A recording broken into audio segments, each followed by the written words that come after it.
بسم اللہ الرحمن الرحیم الحمد للہ رب العالمین والصلاة والسلام علی النبی الکریم وعلی آلہ واصحابہ اجمعین۔ بھائیو، دوستو، بزرگوں، الحمدللہ اللہ کا فضل ہو، اللہ نے ہمیں دین کی وجہ سے بیٹھنے کی توفیق عطا فرمائی۔ آج ہمارا موضوع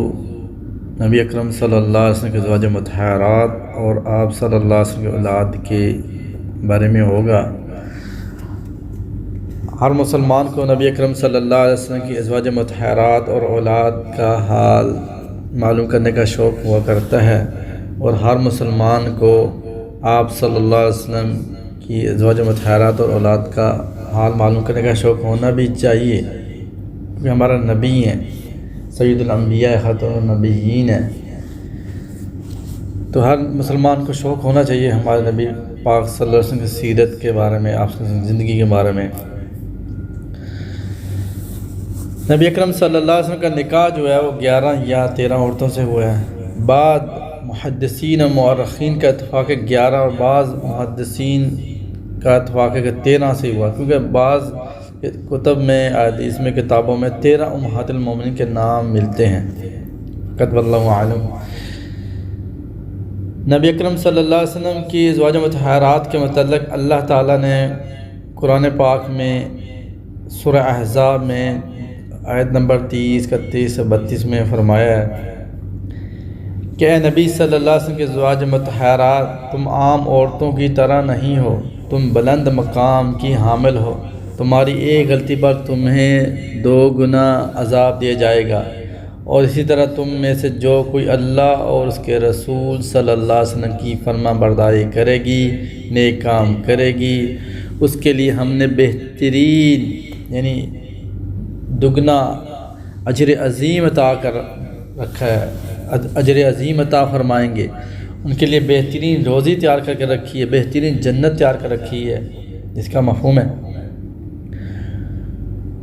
اور قرآن پاک میں فرمایا گیا کہ حضور صلی اللہ علیہ وسلم کی ازواج مطہرات جو ہے ام المومنین ہیں، مومنین کی ماں کا درجہ رکھتی ہیں۔ اللہ تعالیٰ نے فرمایا اے ایمان والو، تمہارے لیے یہ حلال نہیں کہ رسول اکرم صلی اللہ علیہ وسلم کے بعد ان کی ازواج مطہرات میں سے کسی سے نکاح کرو۔ یعنی ازواج مطہرات جو ہے نبی اکرم صلی اللہ علیہ وسلم کی بیویاں تمام ایمان والوں کے لیے ماں کا درجہ رکھتی ہیں، ام المومنین کا درجہ رکھتی ہیں۔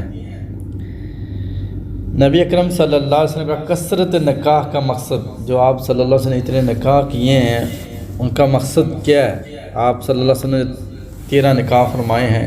جن پر محدثین و مورخین کا اتفاق ہے۔ ان میں سے صرف ایک جو ہے حضرت عائشہ رضی اللہ عنہا کنواری ہے، باقی سب بیوہ یا مطلقہ یعنی طلاق شدہ تھیں۔ اس طرح نبی اکرم صلی اللہ علیہ وسلم نے اپنی پوری جوانی 25 سے 50 سال کی عمر صرف ایک بیوہ عورت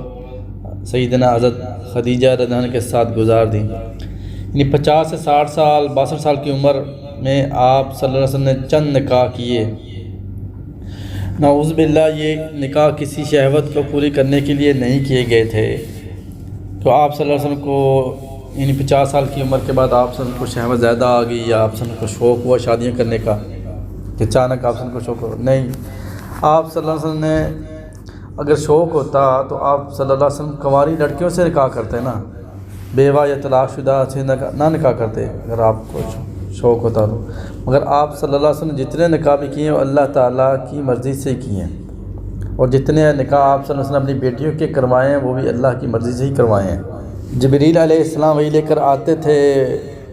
آپ سے فرماتے تھے کہ اللہ فرما رہے ہیں کہ نکاح ادھر کر دو، یا آپ ان سے نکاح کر لیں۔ نبی اکرم صلی اللہ علیہ وسلم کا تمام نکاح کرنے کا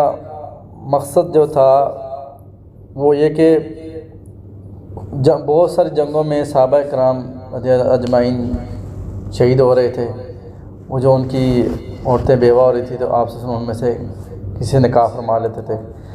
ان کے عربوں میں جو رواج تھا اس وقت بھی کہ 3-4 شادیاں کرنے کا، اور آپ صلی اللہ علیہ وسلم کو تو اللہ تعالیٰ نے 40 مردوں کی طاقت عطا فرمائی ہوئی تھی، 40 مردوں کی اللہ تعالیٰ نے آپ صلی اللہ علیہ وسلم کو طاقت عطا فرمائی تھی۔ پھر بھی آپ صلی اللہ علیہ وسلم پوری جوانی ایک بیوہ عورت کے ساتھ گزار دی جو پہلے سے 2 شادیاں کر چکی تھی۔ نیز ان کے پہلے شوہروں سے بچے بھی تھے۔ اس کے بعد 3-4 سال ایک دوسری بیوہ حضرت سعودہ رضی اللہ عنہ کے ساتھ گزار دیے۔ 50 سے 60 سال کی عمر میں آپ صلی اللہ علیہ وسلم نے چند نکاح کیے، جن کے سیاسی و دینی و اجتماعی چند اسباب تھے۔ اس کا مقصد یہی تھا کہ آپ صلی اللہ علیہ وسلم نے جو پہلا حضرت خلیفہ اول ابو بکر صدیق عنہ کی بیٹی حضرت عائشہ عنہ سے کیا، دوسرا پھر آپ صلی اللہ علیہ وسلم نے نکاح کیا حضرت عمر فاروق رضی اللہ عنہ کی بیٹی حضرت حفصہ عنہ سے۔ آپ صلی اللہ علیہ وسلم نے نکاح اس لیے کیے کہ یعنی جانے کہ پھر آپ صلی اللہ علیہ وسلم نے اپنی بیٹیاں جو ہے حضرت عثمان کو دی، پھر آپ صلی اللہ علیہ وسلم نے بیٹی حضرت علی عنہ کو دی، اس لیے چاروں خلفاء راشدین کے ساتھ آپ صلی اللہ علیہ وسلم کا سسر و داماد کا ایک رشتہ بن جائے، اس لیے آپ صلی اللہ علیہ وسلم نے یہ نکاح کیے۔ تو آپ صلی اللہ علیہ وسلم نے اس لیے کہ میرے جانے کے بعد جون سا یہ سارا ایک جون سے آپس میں مل جائیں گے اور ایک رشتہ داری بن جائے گی۔ اور بیوہ اور طلاق شدہ عورتوں سے نکاح اس لیے کہ پھر عورتوں کو بھی ایک انسانیت کے لحاظ سے ایک سہارا مل جائے اور ایک رواج پیدا ہو جائے آنے والی امت کے لیے۔ اور یہ سارے نکاح جو ہیں اس آیات سے پہلے ہو چکے تھے، جس میں ایک مسلمان کے واسطے بیوی کی تعداد زیادہ سے زیادہ بشرط عدل 4 تک مقرر کی گئی تھی، جو آیت نازل ہوئی تھی اس سے پہلے ہو چکے تھے۔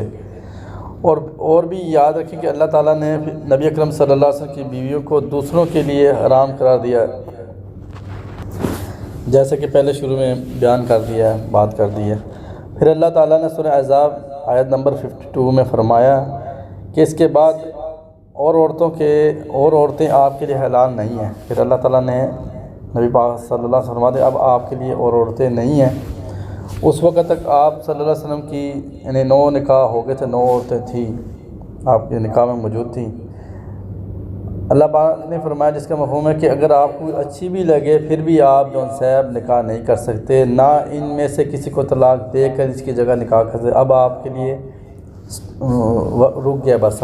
اب آپ بھی نکاح نہیں کر سکتے کسی سے، یعنی نبی پاک صلی اللہ علیہ وسلم کو اللہ کی طرف سے